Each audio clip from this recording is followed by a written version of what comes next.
देश के प्रधानमंत्री नरेंद्र मोदी और देश के गृह मंत्री अमित शाह ने भारत के इतिहास का सबसे बड़ा षड्यंत्र किया। पूरी आम आदमी पार्टी को समाप्त करने के लिए आम आदमी पार्टी के 5 सबसे बड़े नेताओं को फर्जी मुकदमे में फंसाया गया। देश के इतिहास में पहली बार दिल्ली के सीएम को उनके घर से उठाकर जेल में डाल दिया गया। 6 महीने से अधिक समय तक मुख्यमंत्री को जेल में रहना पड़ा और डिप्टी सीएम को 2 साल से अधिक समय तक जेल में रहना पड़ा और वो पूरा मामला अब अदालत में झूठा पाया गया, फर्जी पाया गया। अदालत ने आज अरविंद केजरीवाल और उनके डिप्टी सीएम मनीष सिसोदिया समेत सभी आरोपियों को शराब घोटाले यानी चर्चित एक्साइज स्कैम से बाइज्जत बरी कर दिया है। और कोर्ट के बाहर आते ही भावुक होकर अरविंद केजरीवाल रो पड़े और उन्होंने इस तरह से गंभीर आरोप बीजेपी लीडरशिप पे लगाए। हम आपको बता दें कि दिल्ली में ये चर्चित मामला उस समय सामने आया था जब दिल्ली के तत्कालीन लेफ्टिनेंट गवर्नर ने सीबीआई से जांच की सिफारिश की थी।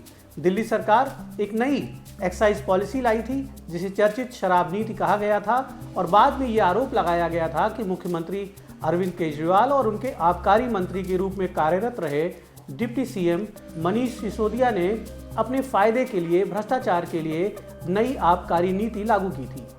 इस आबकारी नीति की जांच हुई, सीबीआई ने इसकी जांच की, साथ ही साथ ईडी ने भी जांच की।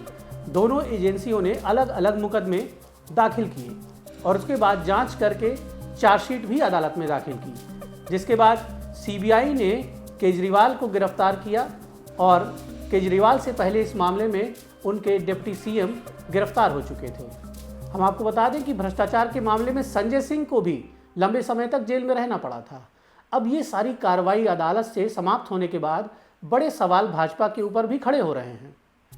फिलहाल तो यहाँ पर अरविंद केजरीवाल और उनके डिप्टी सीएम मनीष सिसोदिया को बहुत बड़ी राहत मिल गई है।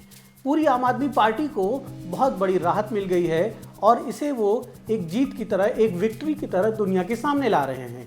लेकिन हम आपको बता दें कि अभी सीबीआई का ही केस खत्म हुआ है और ये केस सेशन कोर्ट से खत्म हुआ है।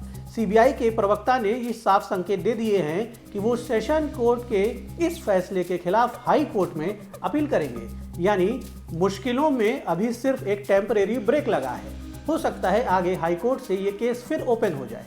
वहीं दूसरी तरफ ईडी ने जो कार्रवाई की थी, ईडी ने भी इसी मामले में जांच की थी और अपनी चार्जशीट अलग से दाखिल की थी। ईडी का केस अभी भी चल रहा है। हालांकि सीबीआई का केस खत्म होने के बाद और कोर्ट की इस टिप्पणी के बाद कि चार्जशीट में तमाम कमियां थीं, कोई ठोस सबूत नहीं थे, कोई ऐसे विश्वसनीय गवाह नहीं थे जिसके आधार पर सजा सुनाई जा सके, ईडी का भी केस कमजोर पड़ सकता है।